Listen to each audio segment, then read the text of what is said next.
Europe 1, 7h23. Europe 1 matin, Bruce Toussaint.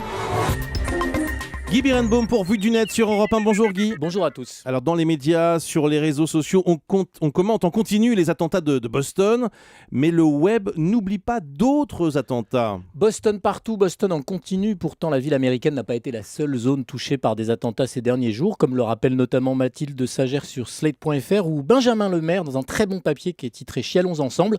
On lit aussi sur les réseaux sociaux des réactions d'internautes choqués par cette compassion à plusieurs vitesses. Alors ça c'est fréquent, c'est un phénomène connu. Exactement, Bruce, on avait vécu la même chose, la même attention sélective quand l'ouragan Sandy avait frappé les États-Unis fin octobre 2012. Beaucoup avaient zappé les morts des Caraïbes dans les heures précédentes, notamment à Haïti, pour privilégier les souffrances des New-Yorkais. Alors là, Boston a pris le pas sur Bagdad, Mogadiscio. Dimanche 14, le principal tribunal de Mogadiscio a été attaqué par un commando suicide de 9 personnes, 29 victimes. Un autre attentat contre un convoi humanitaire turc a fait 5 autres victimes. En Somalie, ça fait 34.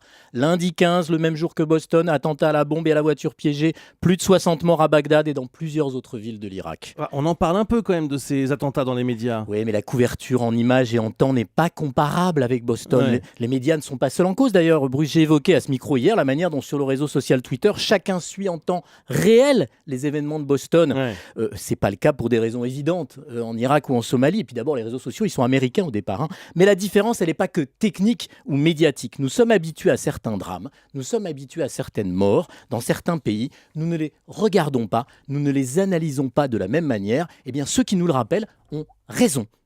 C'est l'une des grandes utilités du web. Absolument. Merci Guy Birenbaum.